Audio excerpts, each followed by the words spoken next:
الله الرحمن الرحيم الحمد لله رب العالمين ولا عاقبة للمتقين ولا عدوان إلا على الظالمين وأشهد أن لا إله إلا الله وحده لا شريك له وأشهد أن محمدا صلى الله عليه وآله وسلم عبد الله ورسوله أما بعد.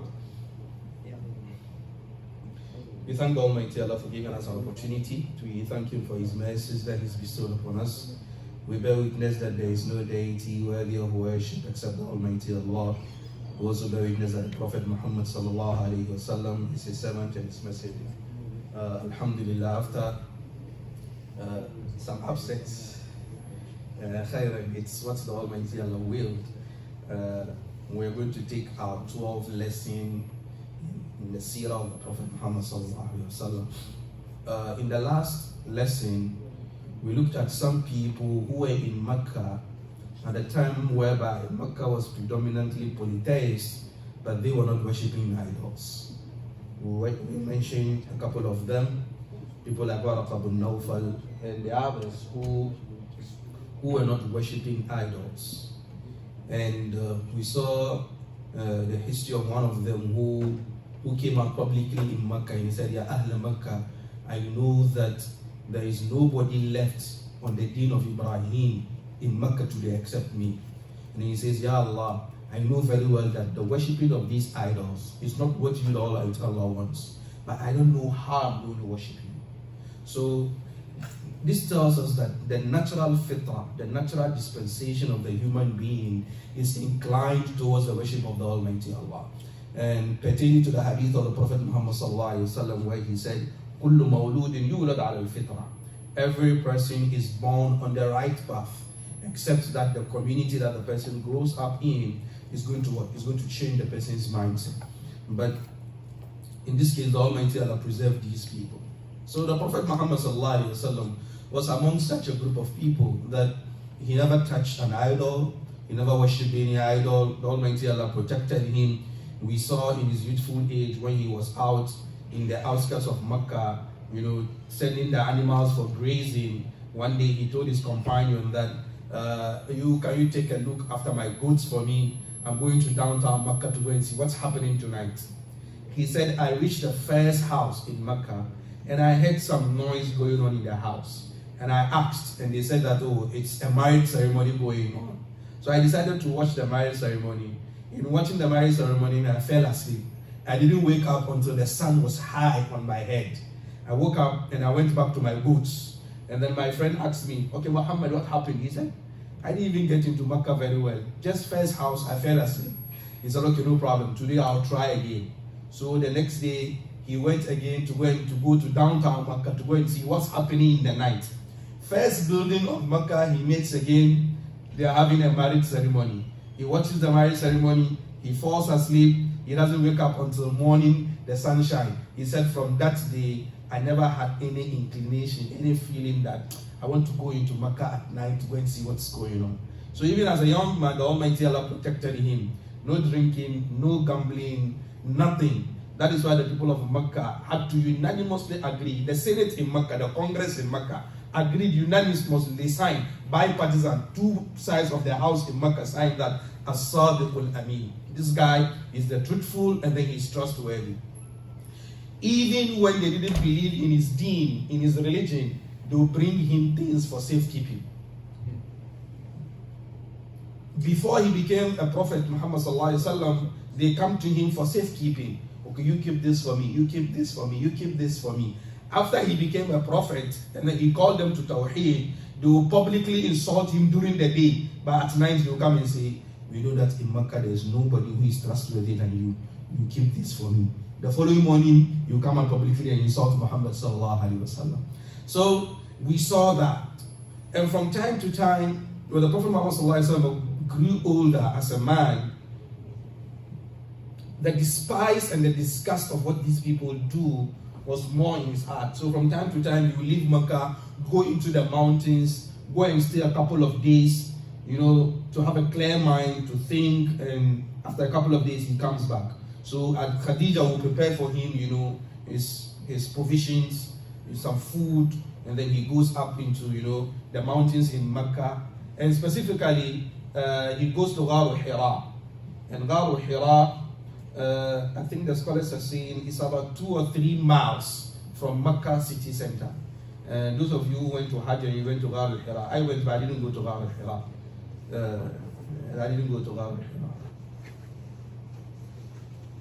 He goes there, he spends a couple of nights, and then he comes back.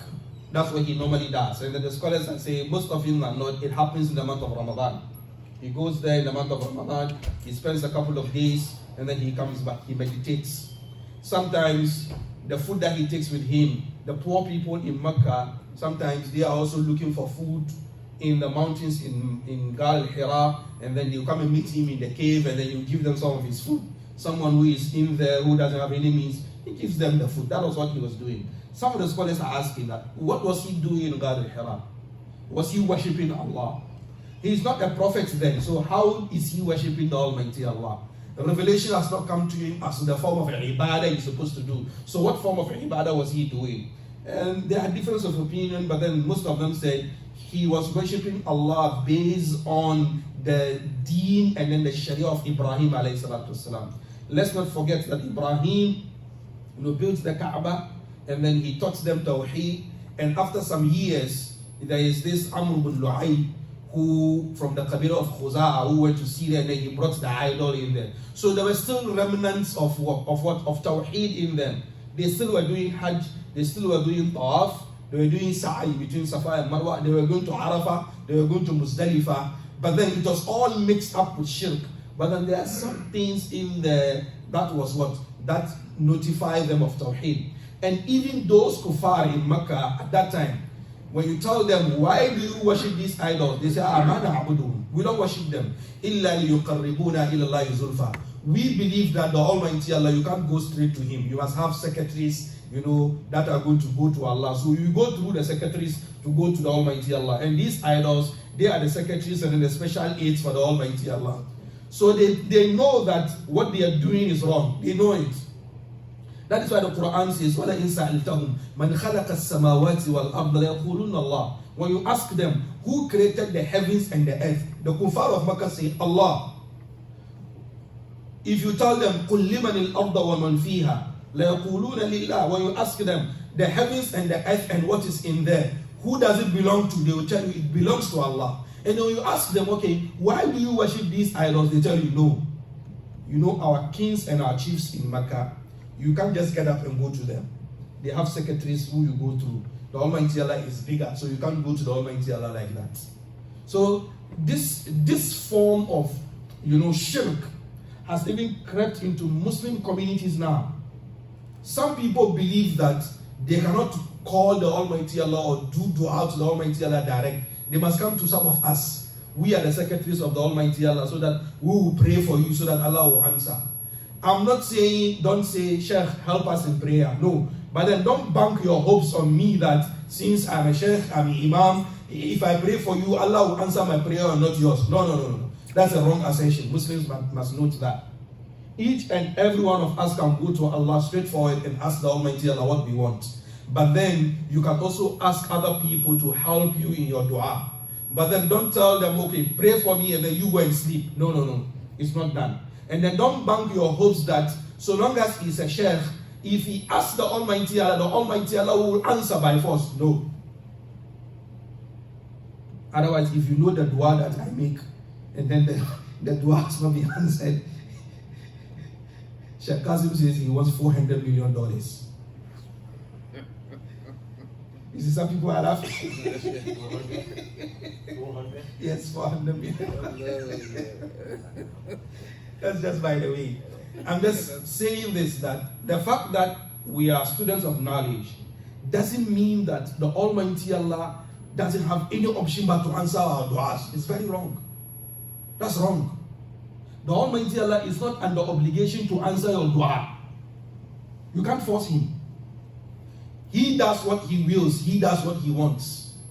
Yes, there are people who are closer to the Almighty Allah, and the Almighty Allah listens to them. It is a favor from the Almighty Allah to them. They are not doing Allah a favor. No.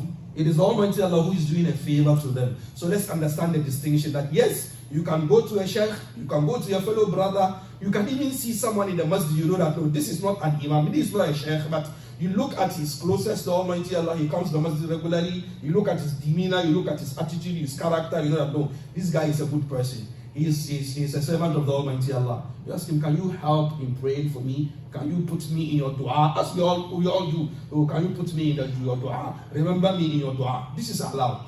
But then don't bank your hopes that so long as I've said this guy is going to pray for me, it's done. No, that's a wrong assertion. There were some signals for the Prophet Muhammad sallallahu alaihi wasallam before the revelation started. He was in Ghar al-Hira from time to time, and Aisha radiallahu anha said, إن أول ما بدأ به رسول الله صلى الله عليه وسلم من الوحي الرؤيا الصادقة في النوم. The opening, the first sign for the Prophet Muhammad sallallahu alaihi wasallam that he was going to be a prophet was that he sees things in his dream. And whatever he sees in the dream, the following morning, that thing happens exactly as he saw it in the dream. Whatever he sees in the dream, that is what happens early in the morning or in the day for him. And the scholars are saying in this hadith where the Prophet Muhammad sallallahu alaihi wasallam said that good dreams is a part of prophethood. And that it is a way that the Almighty Allah communicates with people. And that is the only form of communication that has remained between the Almighty Allah and His people. So sometimes you yourself, you know that you see some things in dreams, you not take them seriously. After a couple of days or a couple of weeks or even months or even years, you see that that thing has happened. But that doesn't mean that you are a prophet. Let's understand that. That doesn't mean that you are a prophet. It is just that the Almighty Allah is communicating something to you. That is why you don't see anything in the dream and then you make it a legislation. And this has become a problem. Some people, they see things in dreams and then they come and tell us that this is what you're supposed to do. I've seen this in the dream. And then they put aside the sunnah of the Prophet Muhammad sallallahu alaihi wasallam and they follow the dreams of someone. Who knows that day the person ate too much achake with beat. So you were seeing things in the dream. And this, you see, people misconstrue or misinterpreted the hadith of the Prophet Muhammad sallallahu alaihi wasallam a lot of times. Yes, it is true. The Prophet Muhammad sallallahu alaihi wasallam said the Almighty Allah will send messages through dreams. He said that. But then it doesn't mean that the messages that you see in the dream should come and trump the Quran or trump the hadith of the Prophet Muhammad sallallahu alaihi wasallam. That's the problem. The moment you see something in a dream, that gives you a new form of ibadah. This is not a message from the Almighty Allah. It is once more shaitan who is playing tricks with your mind. And understand one thing. Yes, you can see good things in the dream, you can see bad things in the dream. And sometimes, to please, some of the dreams that you see, sometimes it is mental problem. People should understand that. And that the fact that someone is a sheikh doesn't necessarily mean that what he sees in the dream is what is going to happen. When we make this thing clear to people, we protect people's aqidah, we protect people's relationship with Almighty Allah. And this has caused a lot of people to raise the standards of some sheikh from human beings to gods. Even though they don't say these sheikhs are gods, but how they treat them depicts that these sheikhs are gods to them. And this has got to the extent that your sheikh doesn't make a mistake. We've got to that point whereby if you criticize a sheikh or a sheikh says something that is wrong in the Sharia and then you make a pronouncement against it, no. You are attacking the sheikh, you are doing this, you are doing that, and that sheikh becomes some saint, some sage, some holy person that there is no way that sheikh will make a mistake. It is something that Muslims must pay attention to. It is wrong. There is a hadith in Sahih Muslim where the Prophet Muhammad ﷺ said that there is a stone in Mecca. That stone used to say salam to the Prophet Muhammad ﷺ before he was even made a prophet. And the Prophet Muhammad ﷺ said, up till now I even know that stone in Mecca. I know that stone. So these were all signs to prepare him for the journey ahead, that he has something great with him. There are a lot of hadiths that speak about that he comes to one day. There's a hadith again in Bidayah wa Nihaya of Ibn Kathir, where two angels came to the Prophet Muhammad sallallahu alaihi wasallam when he was in Mecca, and then one of them was asking the other, weigh him, let's see his weight. And then he was weighed with one person. The Prophet Muhammad sallallahu alaihi wasallam outweighed that one person. And then the angel told him, okay, weigh him with 100 people. They weighed him in comparison with 100 people, and the Prophet Muhammad sallallahu alaihi wasallam outweighed them. And then he said, okay, 100 is not enough. Weigh him with 1,000 people. They weighed him with 1,000 people, and then he outweighed them. And then he said, 1,000 is not enough. Weigh him with the whole ummah. He was weighed with the whole ummah, and then he overpowered the whole ummah. The weight here doesn't mean 200 pounds or 500 pounds. The weight here means his status, his importance, his significance, his iman. That is why there is nobody in the history of humanity that can be compared to Muhammad sallallahu alaihi wasallam. Wallahi ma khalaqa al-ilahu wa la bara basharan yura ka Muhammadin bayna al-wara.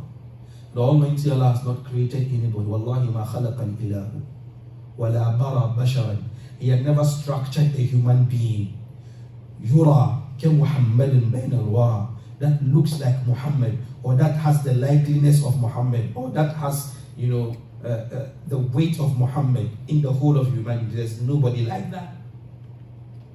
That is why sometimes it pains me that some Muslims misconstrue the hadith of the Prophet Muhammad sallallahu alaihi wasallam when he said, "Al-ulama warathatul anbiya," that the scholars are the inheritance or the successors of the prophets. And someone will say, "You see this sheikh, this is sitting here, he is Muhammad sallallahu alaihi wasallam."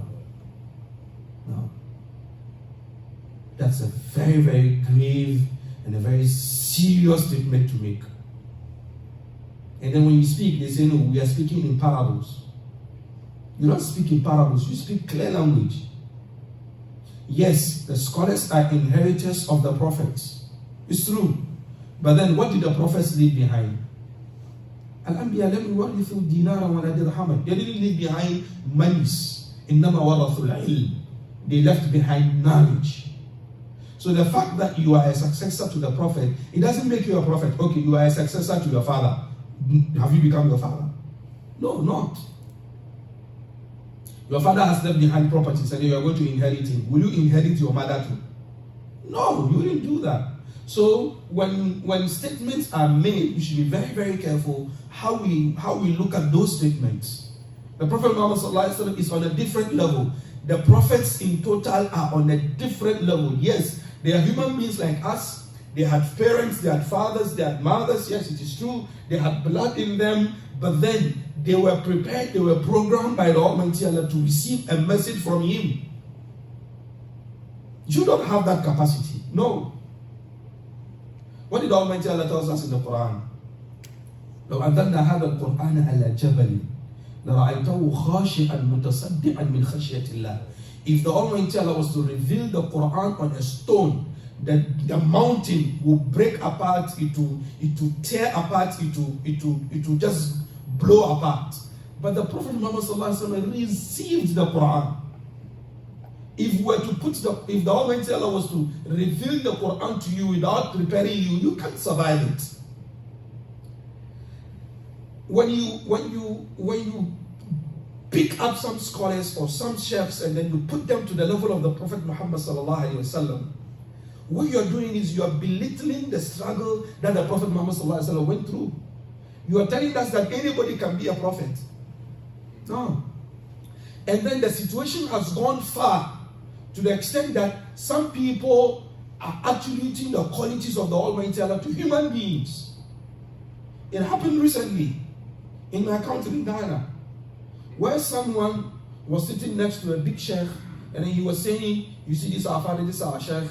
We can say that this is Allah sitting here. How can you make such a statement? Why will you make such a statement? Why will your mouth even form those words? Why will your mind and your heart even think about saying that there's a human being who is sitting next to you and then you can say that it is Allah Himself sitting there? Why will you make such a statement? What do you want to achieve? What do you want? What at all does this human being have that you think that he can give you, that you must make such a blasphemous statement?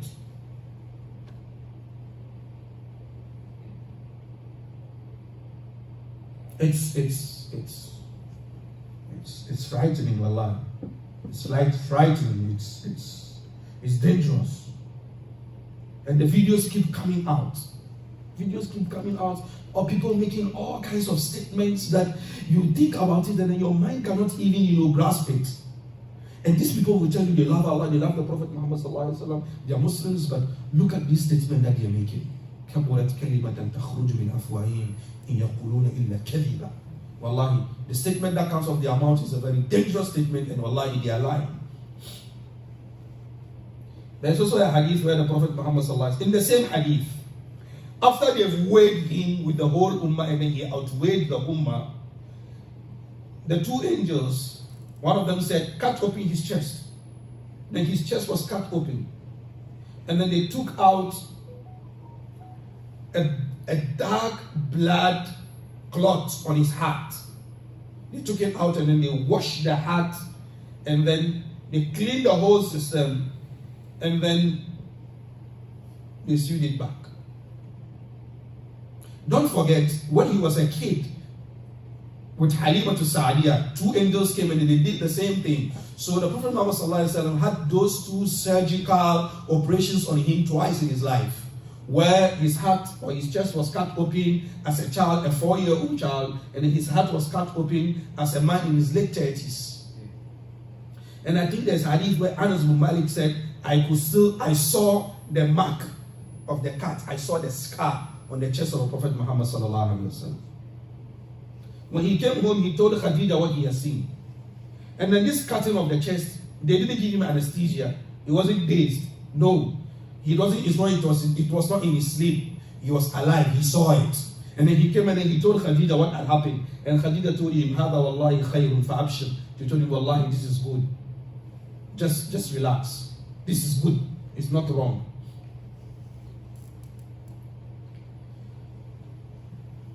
Now he was in the Ghar al-Hira. Let's go straight forward to how the wahi came. He was in Ghar al-Hira in the month of Ramadan, as we all know, in the last 10 nights of the month of Ramadan. Even though Safiuddin al-Mubarakfuri in his book Al-Rahiq al-Makhtum says that it was on the 21st of Ramadan, that is when Jibreel came to him the first time in Ghar al-Hira, 21st of Ramadan. But then the majority of the scholars are of the opinion that it is in the last 10 days, because the Quran was revealed in Laylat al-Qadr, and Laylat al-Qadr is in the last 10 days, and we don't have a specific day or a specific date for Laylat al-Qadr. It's what the Almighty Allah knows. Even though you have hadith that says the 21st, 23rd, 25th, 27th, 29th, and so on and so forth. But then really, the Laylat al-Qadr is only the Almighty Allah who knows. So he was in Ghar al-Hira meditating, and then Jibreel came in the likeness of Jibreel, in the likeness of the angel. And then he hugged him, and then he told him, Iqra. When he told him Iqra, he said, Ma ana biqari. I am not someone who knows how to read. And then he embraced him again tightly, and then he left him. He said, Iqra. He said, Ma ana biqari. 3 times. And on the 3rd time, he told him, Iqra bismi rabbika alladhi khalaq. Khalaqa al-insana min 'alaq. The lesson we pick from here is that knowledge doesn't come easy. And not only knowledge, everything that is beneficial doesn't come easy. The Almighty Allah could just download Iqra into the brains of the Prophet Muhammad sallallahu alaihi wasallam straight for him. But then he sent Jibreel. And there's also a hadith where the Prophet Muhammad sallallahu alaihi wasallam saw Jibreel in his dream one time. And the scholars are saying the reason why he saw Jibreel the first time in his dream was that it would prepare him to see Jibreel live. So he wasn't, he was scared. Because of course, you see him in a dream and then you come and see him again live. You're going to be scared. But then, before we continue, the reason why, the scholars are saying the reason why he embraced him tightly and squeezed him to tell you that whatever that you're going to go through in this life, so long as it's beneficial, it's not going to come easy. It's never going to come easy. Our fathers are here, they understand that better than us. We are now coming, you are now, growing up to be men, but they are here. They know what it means, what it takes, to go through life, to give birth to us, and then, nurture us, train us. Some have 5 kids, 6 kids, 7, 10 kids, pay the bills. Sometimes some fathers, they have the same set of clothes for years. They don't buy any new clothes. But then we, the kids, we always want to have a new clothes for Eid al-Fitr, new clothes for Eid al-Adha, new shoes, and then the shoes that we want to go to Amazon and go and see $200 sneakers, $250 sneakers. When they buy $20 or $50 sneakers, we are annoyed, we are furious. We want $150 sneakers. Don't worry, you also get married and you see. There's a story where a young boy, anytime you see that when they cook food in the house for his father, the bowl and all the meats in there, and then the father will eat all the meats, and then he's like, hey, daddy's enjoying you. When will I also grow? When will I also grow up? Enjoy something like that. Problem. He grew old, he got married, and then he sat on the table. He told his wife, where is the food? She told him, the food doesn't come like that.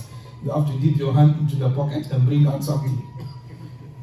Before the food will come onto the table, he said, oh, okay. Daddy was putting his hands in his pocket to bring out something. I now understand. Then it's not time for sleeping. Let me go out. Let me go out and go and struggle. It's not easy. Wallahi. Let's, as I said in my class yesterday, let's let the up and coming generation understand that nothing comes easy in life. Let's let them understand that. Let's chip in that into their system.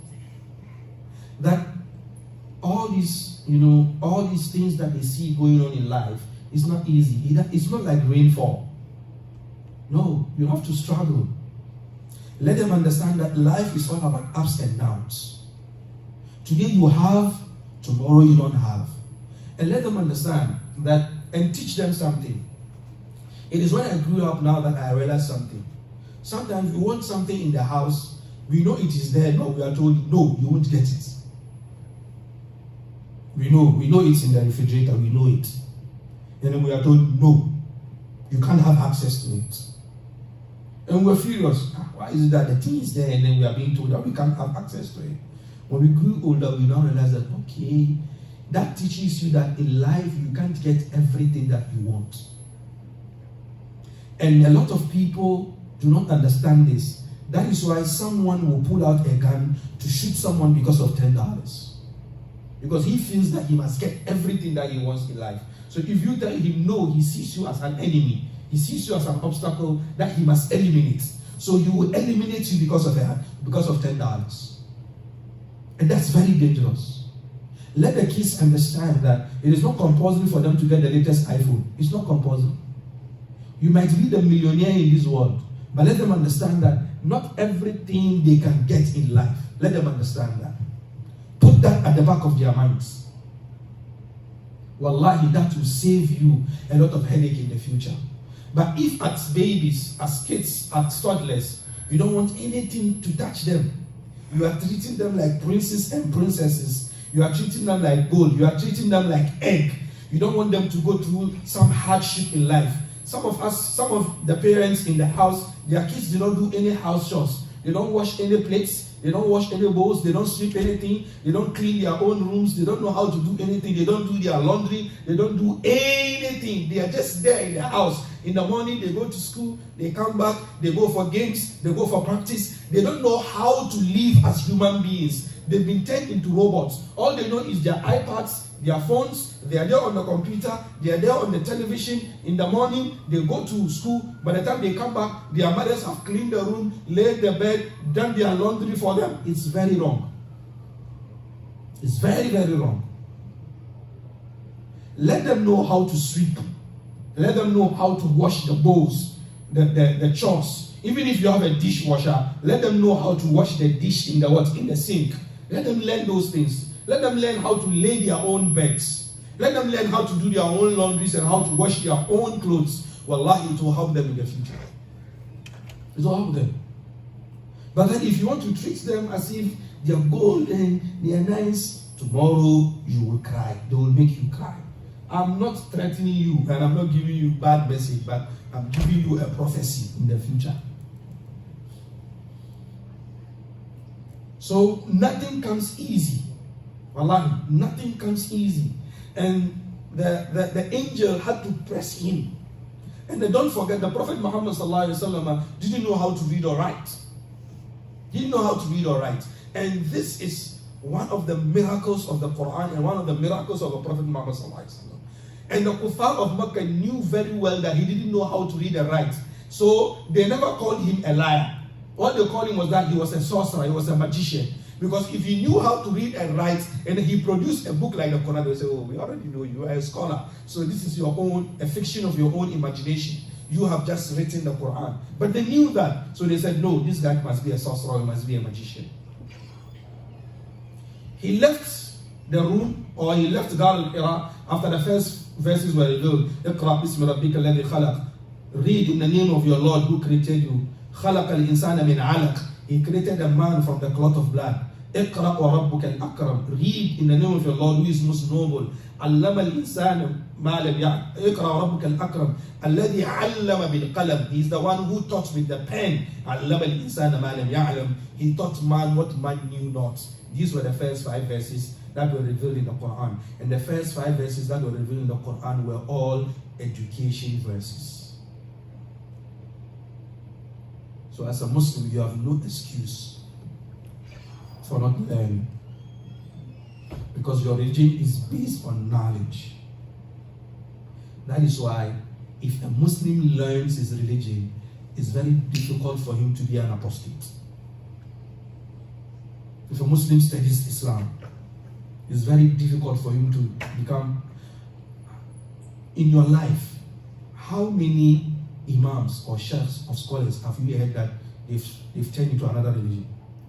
How many have you heard of? I don't know of any. Seriously, I've never heard of any sheikh who was studied and then he says, oh, from now, Islam is not the truth. I'm just going to turn to another religion. Most often than not, the people who they say we are ex-Muslims actually don't even know how to read Fatiha. I was an ex-Muslim, and the religion is a very barbaric religion. The religion doesn't make sense. The religion is illogical. And then I tell there is a place in London. I don't know the name. I've forgotten the name. Something Corner in London. Speaker's Corner. And then you go there, if you have an ideology, you go there, you go and debate people. So I think it's either Muhammad Hijab or something like one of the scholars in UK. He was having a debate with one sister who said she is an ex-Muslim.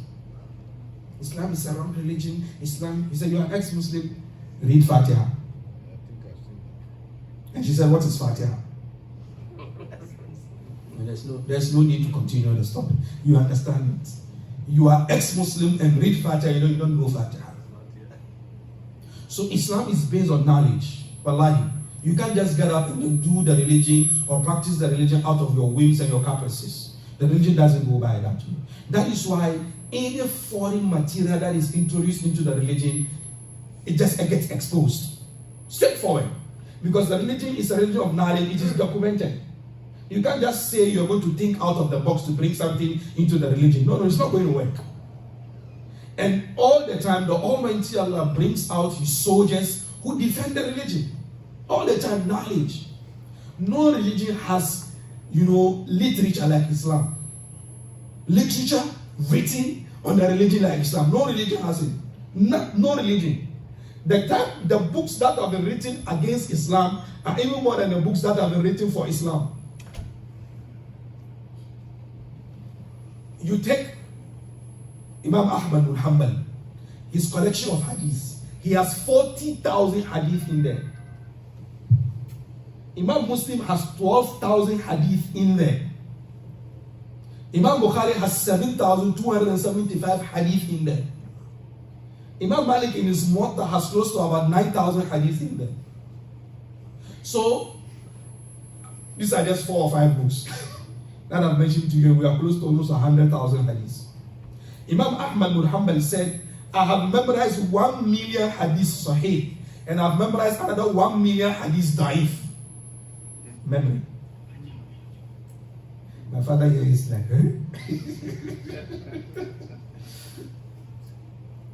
Imam Bukhari says, I have memorized 100,000 hadith sahih.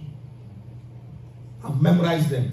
So my book Sahih Bukhari is not all the hadiths of Sahih that I know that I put it in there. No. It's just, it comes out of my mind and I put it there. It just comes and I put it in there. And then all the hadiths in Sahih Bukhari, Imam Bukhari, before he writes one hadith, you do nafila 2 rakats before he writes. If he's going to write another hadith, you do nafila 2 rakat before he writes. Another hadith, 2 nafila rakat before he writes. So in Sahih Bukhari alone, if he has 7,000 hadiths in there, he prayed 14,000 rakats from Sahih Bukhari. And Sahih Bukhari is not the only book that he has. He has Adab al-Mufrad, he has Tarikh al-Kabir, he has Tarikh al-Saghir, he has a lot of books that he has written. And all these books too, from 2, 3, 4, 5 volumes. And one volume is about 600, 700 pages. And then these people, you look at them, they die age of 53, 63. That's how they die. Young, they don't die old. You have this kind of scholars this time? Those scholars of those times, Wallah, is the Almighty Allah who has prepared them for his deen. You see us, that we are here now, Wallah, it's copy and paste that we do. It's copy and paste. This is the book here. It's copy and paste. They've already done the work for us. They've already done that. Ours is to go through their books and then pull here, and then bring it. That's all that we do. We are not bringing anything new. Everything that we are telling you here and everything that we say on the minbar, it is nothing new under the surface of the earth in Islam. The work has already been done. People like Imam Shafi have already done the work. Imam Malik, Imam Abu Hanifa, Imam Ahmad bin Hanbal, they've already done the work. Ibn Taymiyyah, Ibn Hajar al-Asqalani, al-Suyuti, they've done the work. The religion is based on scholarship and knowledge. You observe, no matter how famous a Muslim athlete is, or a Muslim movie star is, he cannot be more famous than Sudais of the Haram. No, you can't. Or Shuraim, you can't be. You can't be. Even in America here, we have famous Muslims. But then if you're going to speak about the famous Muslims in America, you start mentioning the Shuyukh.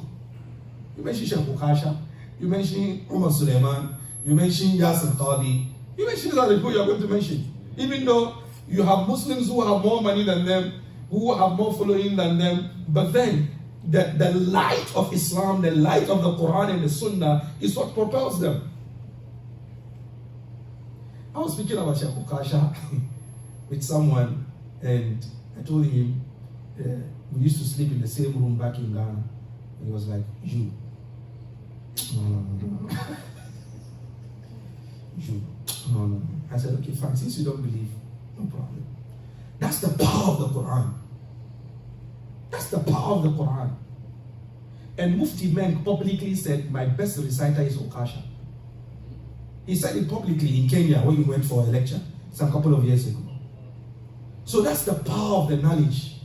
And as a Muslim, if you want that light, wallahi, hold strong to the Quran and the Sunnah of Prophet Muhammad sallallahu alaihi wasallam, and you're free. So the religion is based on knowledge. The religion is based on knowledge, and that's it. That is why you cannot sit in your room and then concoct things for Islam. It's not going to work. The moment you come out with it, we'll find all the loopholes in there and then we'll expose you. It's like that. That is why when someone says, oh, the old man who is sitting here is Allah, you know that you are lying. It's not true. It's true. You are lying. Or you come and tell us that, no, this sheikh, he is the Prophet Muhammad. I saw another video. These people, I don't know what they eat. This is the same food that we eat. That they eat, or they eat something else. He mentioned once one sheikh from Senegal. And then he said, you see this sheikh from Senegal, he's not from Senegal. He's not even from Africa. This sheikh is Muhammad Rasulullah. The video is trending on Facebook. And I quoted, and I made my comment and said, Ya Allah, don't punish us because of the foolish ones amongst us. People who just get up and make just any statement. Ya Allah, don't punish us because of their foolishness. So the religion is a religion of knowledge. And if you want to progress as a Muslim, wallahi, study the religion. That is why it's very, very important we have, circles like this, classes like this, where we study. We come to the Masjid, and alhamdulillah, our Masjid here, at least we have almost every day in the week, we have something going on. Monday, Imam Noor has Bukhari. Tuesday, Wednesday, we have the kids come in for their tahfiz of the Quran. But as the students are doing tahfiz in the classroom, the sisters have a class. The sisters have class Tuesdays and Wednesdays, yes. So please, you can bring your wives, you can bring your elder daughters, Tuesdays and Wednesdays, at the back there. They are learning. Thursdays, we have another class, Sirah.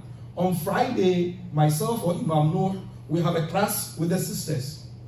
We have done wudu, we have done ghusl, we have done haid menstruation, we are doing fiqh with the sisters. So if you are not careful, you go home and your wife knows more than you in the deen.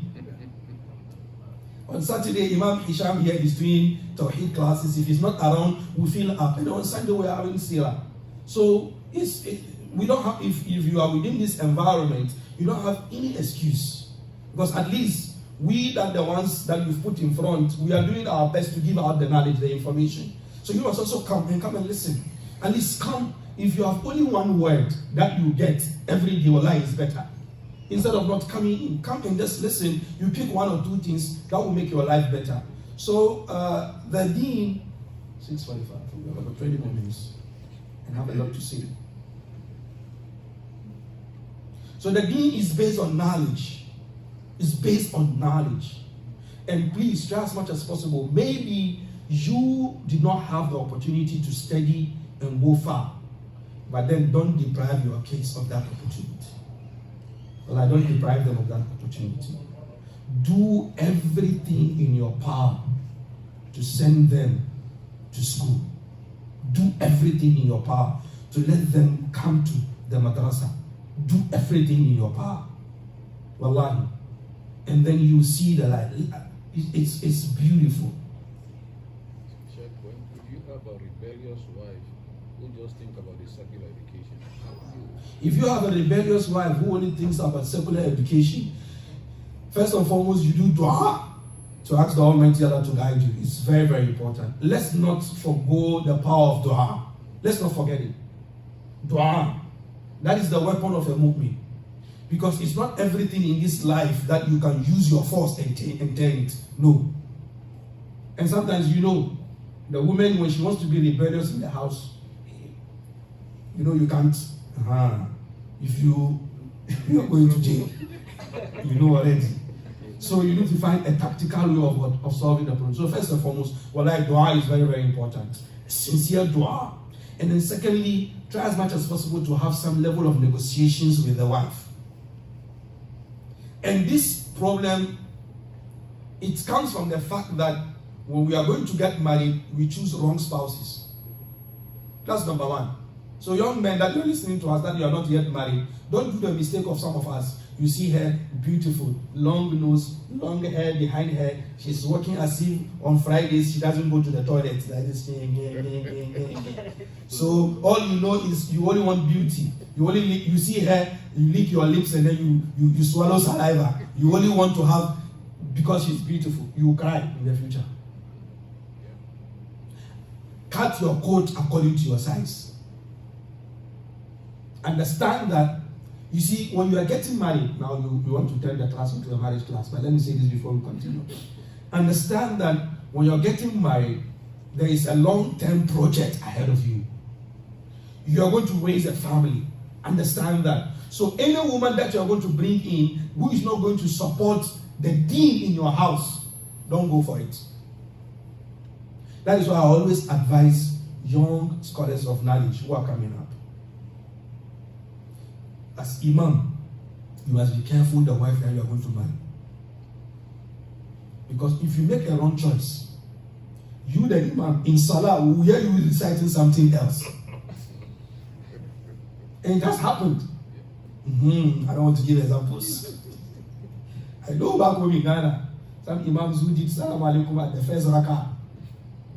Someone who did salam alaikum in ruku, after ruku, sami Allahu liman hamdah, okay, that's salam alaikum. Salam alaikum. It happens. So maybe at another time we'll look at another class. We'll look at picking a spouse. Well, that is very important, especially in this country that we find ourselves in. It's very, very important. Picking a spouse for both males and females is important. Recently, Imam know after Zuhur, we were having a discussion that a child, he just called his father. Here, America, he called his father, "Daddy, I'm getting married next week." What? You are getting married next week. You call your father, "Daddy, I'm getting married next week." So it's very serious. So the religion is based on knowledge, and it's important that we study the religion, and then we know where we are going to study the religion. It's very important. Know where you are going to study the religion, because some of these shuyukh will come and sit in front of him. He's only telling you who he is. That's the only thing. He's telling you who he is, because at the end of the day, you bring fisabilillah, you fill his pocket, and that's it. قال الله قال رسول الله قال الصحابة. That's it. That's the deen. Any other person must make reference to the Sahaba in the deen. After some time, after this first revelation, Iqra, and the Prophet Muhammad ran home to Khadija, and this incident with Khadija, inshallah, we'll speak about it next week. When he came home to Khadija, and Khadija said, "Zammiluni, zammiluni." When he said, "Zammiluni, zammiluni," cover me, cover me. فَلَقَدْ خَشِيتُ عَلَى نَفْسِي. I'm scared. I've seen something that is very, very worrisome. Khadija sat him down, and then she gave him some very, very beautiful and kind words. That in itself alone is a class I want us to have. The words that Khadija told the Prophet Muhammad to calm him down and let him understand that he's not gone mad. He's not crazy. And that what is happening to him is something great. And this ties in with what my uncle here asked about, if you have a rebellious wife. I think, permit me, so that next week we'll look at that. Finding the right spouse within that time frame of where the Prophet Muhammad ran from the Ghar Hira. He saw Jibril. Jibril hugged him and squeezed him. When he came out of the mountain, he saw Jibril in his full extent. And that some of the scholars, the hadith, have not authenticated the hadith yet. Inshallah, next week, I'll look at it and see whether the hadith is authentic or not. So I won't say it here. He saw Jibril in his full, likeness as Jibril the angel. Not Jibril who turns into a human being and then comes to the Prophet Muhammad. No, he saw Jibril as Jibril. And then Jibril has feathers. How many feathers to the right, how many feathers to the left? Inshallah, next week we'll look at that in relation to when he came home. He ran from the mountain. He came home to Khadija. He was, "Khadija, cover me up, cover me up, cover me up." What I've seen is very, very strange. If you run from the office or you are coming home from work and then someone shoots at the window of your car, pow, pow, pow, and then you struggle, and then you come into the house, and then you close the door, bang! Hey, why are you running into the house like that? That's what she's going to tell you. Why? Why are you running into the house like that? Aren't you a man? Or they chased you. You are a coward. No. Khadija was not like that. And then we'll look at what Khadija told the Prophet Muhammad sallallahu alaihi wasallam. So after that, the wahi was cut for some time for the Prophet Muhammad sallallahu alaihi wasallam to really, digest what he has seen, to really absorb what he has seen, and then to also make him thirst for more. So the wahi was stopped, and the Prophet Muhammad sallallahu alaihi wasallam was like, "Oh, is this still going to continue, or this is the end? What is this that is happening to me?" And then later, the wahi also continued with Ya ayyuhal muddathir qum fa'anzir wa rabbaka fakabbir wa thiyabaka fatahhir. So the second time that Jibril came with the wahi, the Prophet Muhammad understood what was going on, and then he was now calm and collected. He knows what's going on. So we're going to look at the levels of wahi and understand that the Almighty Allah chooses prophets. It's not because you worship Allah plenty. That is why the Almighty Allah will make you a prophet. No, it is his choice. So you don't say that I'm training to be a prophet. No, you don't train to be a prophet. First one is ar-ru'ya sadiqa. That is, he sees something in the dream and then the following morning it becomes true. The second one is what the angel throws into his heart, in his soul. So he sends the message, the verse. The Prophet Muhammad sallallahu alaihi wasallam said, "Inna ruh al-Qudus nafatha fi ru'i annahu lan tamuta nafsun hatta tastakmila rizqaha fattaqullaha wa ajmilu fi talab." That the Ruh al-Qudus, who is Jibreel, nafatha fi ruhi. It's like he blew, and nafath, he blew like into my soul. So Jibreel sometimes will blow into the soul of the Prophet Muhammad sallallahu alaihi wasallam the message. Another example is that of wahi. These are the different types of wahi that I'm speaking about. First one, he sees a dream. Second one, Jibreel will blow into his soul. Third one is Jibreel will come into the form of a human being. So we have a lot of hadith, especially the famous hadith that is called Hadith Jibreel, where the Prophet Muhammad sallallahu alaihi wasallam was sitting with the Sahaba, and then a man came. They don't know him from anywhere. He is a stranger in Medina, but there is no sign of travel on him. His clothes were white, his hair was very black. He came and then he sat to the Prophet Muhammad sallallahu alaihi wasallam. He placed his knees to the knees of the Prophet Muhammad sallallahu alaihi wasallam and placed his hands on the thighs of the Prophet Muhammad sallallahu alaihi wasallam. And then he asked him, what is Islam? What is Iman? What is Ihsan? He asked him all these questions. After he had, and the Prophet Muhammad sallallahu alaihi wasallam answered all these questions. After he had left, the Prophet Muhammad sallallahu alaihi wasallam asked them, who is that? Do you know who is that? And they said, Allahu wa Rasuluhu a'lam. He said, Allah and his messenger, who knows? And the Prophet told him, Atakum Jibreel yu'allimukum dinakum. You see the guy who came and left, it is Jibreel. So sometimes he comes in the form of a human being, and then the Sahaba will see him. The third one is, or the fourth one is that the Prophet Muhammad sallallahu alaihi wasallam receives the message as if a bell is being rung in his ears. And this is the most difficult one for him, the most difficult method of getting the wahy.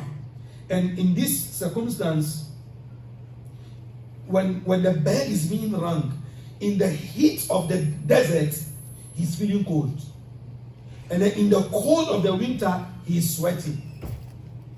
And then when he gets that information like a bell, when he lies down on you, you will feel as if something heavy is on you. So this is also another method, and this is the most difficult one that happens to him. And then the fifth one is he sees Jibreel in the likeness of Jibreel, the way the Almighty Allah created Jibreel. He sees Jibreel like that. And then the sixth one is what the Almighty Allah Himself gave to the Prophet Muhammad sallallahu alaihi wasallam directly. That is when he went to Isra wal Miraj and he met the Almighty Allah, and the Almighty Allah gave him, the Salah. And we're in the month of Rajab, so we touch about that and see the truth around the Isra wal Miraj and some of the fallacies some people have created around it. And then the seventh one is a direct message. The Almighty Allah Himself speaks directly with the Prophet Muhammad sallallahu alaihi wasallam. And when we say the Almighty Allah speaks, it's not like the way a human being speaks. And this brought a great problem in the history of Islam. Those of you who have studied, Al-Mihna fi Khalq al-Quran, where the Mu'tazila said the Quran is a creation. And Ahlul Sunnah wal Jama'ah said, no, Quran is the word of the Almighty Allah. And the likes of Imam Ahmad bin Hanbal had to be jailed and beaten for 30 months. Imam Ahmad bin Hanbal, he was whipped because in Baghdad at that time, the Mu'tazila took over after the death of Harun al-Rashid. And then his son, after they died, the next son who took over, he brought the Mu'tazila scholars next to him. And these Mu'tazila scholars, when they were kids, when they were young students, they were classmates of Imam Ahmad bin Hanbal. And Ahmad bin Hanbal was more knowledgeable than them, so they had this envy and jealousy of Ahmad bin Hanbal. So when they grew up, they became scholars of, the palace. But Ahmad bin Hanbal, he never even took a gift from the kings and the teachers of that time, no. And he never took anything from anybody. He never asked anybody for anything. So they got up and then they said, the Quran is what? Is a creation of the Almighty Allah. It's not the word of the Almighty Allah. Or in the beginning they said they agreed it's the word of the Almighty Allah, but then it's a creation, like the other things. So scholars like Yahya ibn Ma'in, they were threatened that if you don't say the Quran is a creation, you'll be jailed.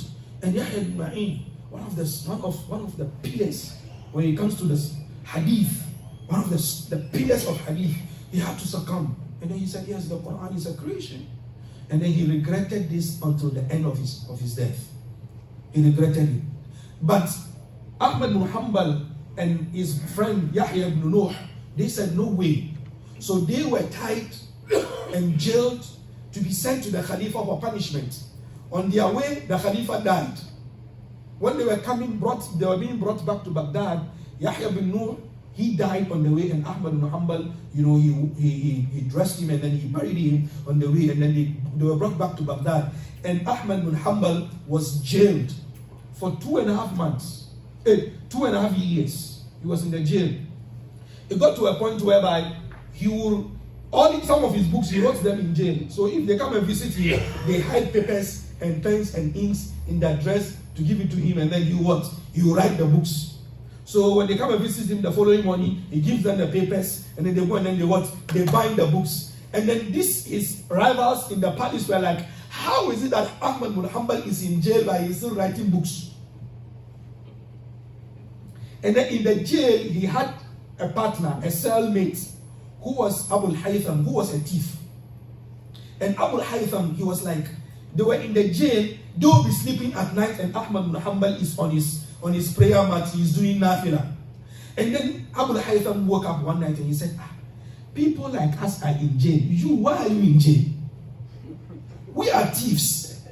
We are robbers. We are rapists. We are in jail. That is okay. That is fine. But you, since you came to this jail, there is no night that you've slept. You don't sleep at night. Why? He said, no, there's nothing wrong. So when they bring in the papers and then the pens for him to, write his books in jail, this guy, the thief, he is going to be his watchman. So he will stand in front of the gate of the cell to watch if anybody is coming. So if someone is coming, he gives him sign, Imam, someone is coming. So Ahmad will hide the papers. This is what this guy did to him, Abu Haytham. And the day that Ahmad ibn Hanbal was going to be taken out for punishment, Abu Haytham said, Ya Imam, we were beaten, I was whipped 18,000 lashes for stealing, for raping, for doing all bad things, and I was okay. I was patient with the beating. Ahmad ibn Hanbal, you are going to be beaten because you are standing for the truth. You are standing for what is right. You must be patient. This is what the thief told him.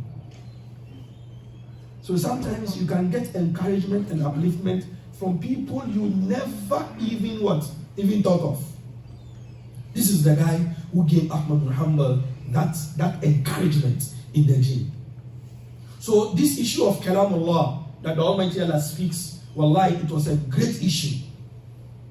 So after Harun al-Rashid died, his son, forgetting the name, and then the second son took over. The second son, when he died, his brother took over. And then when he died, his son took over. And when he died, his younger brother took over. And this younger brother, Al-Mutawakkil, he is the one who came and said no. They freed Ahmad ibn Hanbal.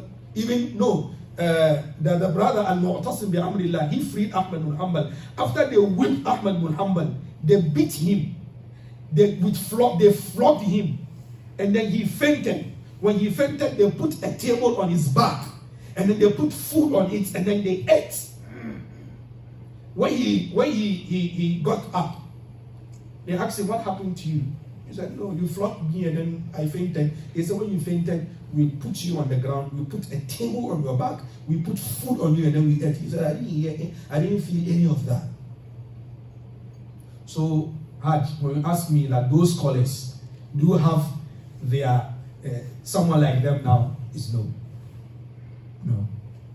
There's nothing like them. You see me now, I have a library on my iPad. This iPad, I have a library of about 10,000 books. If I need to look for a hadith, there is a search engine. I just type the hadith in there, and then it brings everything for me. On my laptop, I have a library of about 13,500 books. with a search engine. Anything I want. But for them, if they're looking for a hadith, they open the book, they open the paper, one after the other. One after the other. That is why there is more barakah and blessing in their knowledge more than ours. That is why they are better than us. Because they struggle for the deen at the time that the deen needs the men, for the men to stand. But here we are. Right now, if someone comes with a gun and then brrr, by the time you realize, I've passed the gone. And that's a fact. That is why we are different from them. That's how they are different from us. That is why the Sahaba, the Almighty Allah said, رَضِيَ اللَّهُ عَنْهُمْ وَرَضُوا عَنْهُ. The Almighty Allah is pleased with them and then they are pleased with the Almighty Allah. I think our time is fast spent. And inshallah, today we spoke about Wahy and the first revelation that the Almighty Allah sent to the Prophet Muhammad ﷺ, which is Iqra bismi rabbika alladhi khalaq. And then Iqra is a message of knowledge and knowledge seeking. And let's seek knowledge as Muslims. Wallahi, no matter your age, try as much as possible, at least listen to the scholars. We have them on YouTube now. You can come to the Masjid when there is classes. Listen. It's very, very important. You don't have any excuse of going to Qiyamah when you don't have information about Islam. Let me repeat what I said on the minbar some weeks ago. Wallahi, as a Muslim, you have no excuse if you meet the Almighty Allah when you can't read the Quran. Allah, you have no excuse.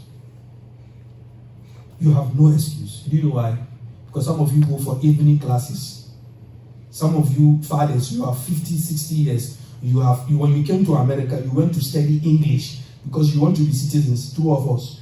And then you went and then you took the test in English and then you passed, right? If you go to Qiyamah and then you can't read the Quran, you answer in front of the Almighty Allah.